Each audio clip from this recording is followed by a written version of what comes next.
Hey everyone, got a little bit of a video here for the different classes in Monmate Masters.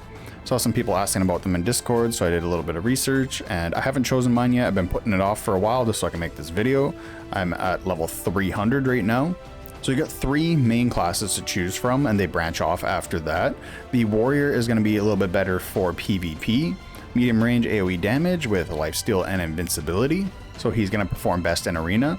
We got the ranger, it's going to be for PvE, and it's going to be mostly for bosses in PvE. Single target burst damage greatly increases attack speed, so it's just going to help burst down bosses HP a little bit better.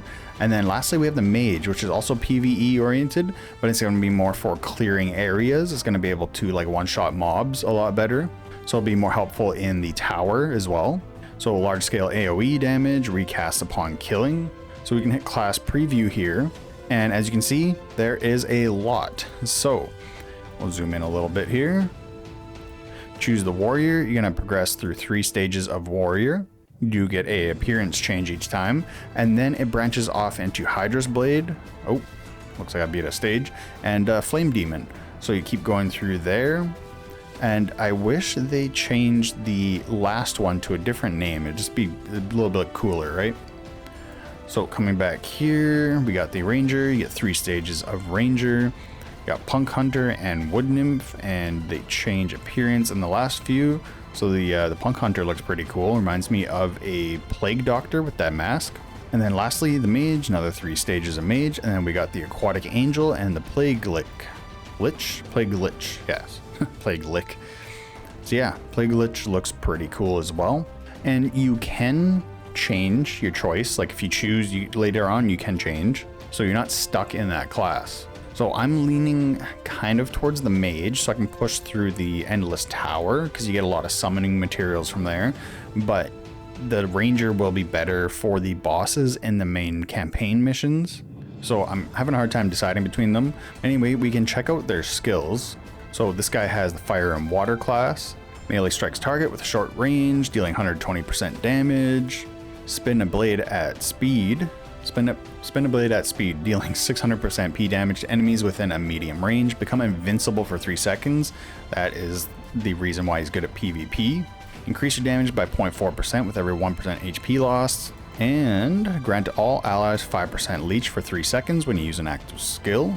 You can also click on this discuss thing here and go to whichever one you want, and then people will be talking about it. Doesn't look like we got much in my server. Mage, yeah, there's only a few for each. So the ranger, the grass or fire, and we got range strike 1 target, dealing 120% damage, just like the warrior, same amount of damage. Fire a flare arrow to deal 720% physical damage and form a target mark. Increase your max attack speed, but lower your damage for 6 seconds. So as you can tell, it's already dealing a lot more damage than the warrior. We have, when dealing damage to an enemy, deal extra 0.9% E damage for every 1% HP they lose instead of your loss like the warrior. And then increase all allies attack speed by 10 for 2 seconds when you use an active skill. And then finally the mage, water and grass. For the attack, range strike, deal 120% damage, so everybody starts out with 120% damage. Although the warrior and the ranger have physical damage, and then the mage has E damage. Deal 180% E damage and inflict woe for 1 second within a massive area. Can be used again if an enemy faints. So it halves the rage gains. Basic attacks have a 50% chance to flounder. So I'm assuming that just means miss and does not stack. But if you kill anybody, it'll just cast it again, right? So it will make them really good for clearing mobs, and plus it's got a massive area. Frantic elements, when dealing damage to an enemy, deal extra 2% for each of their debuff stacks. And then finally, increase all allies dodge by 10% for 2 seconds when you use an active skill. So both of these classes also let you hang back a little bit more in the fight and let your mons go in. Warrior is going to be right up in there with them, so these will help you survive a little bit better. I think I'm going to go with mage. I don't know which element is better to choose. We'll go with water just because. Oh, this is a little shows you them. I didn't even get that far, so I didn't check it out.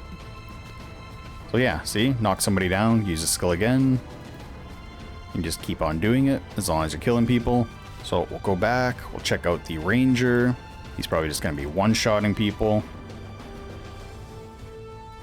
Or did that even one-shot? That guy was almost dead, so that doesn't count.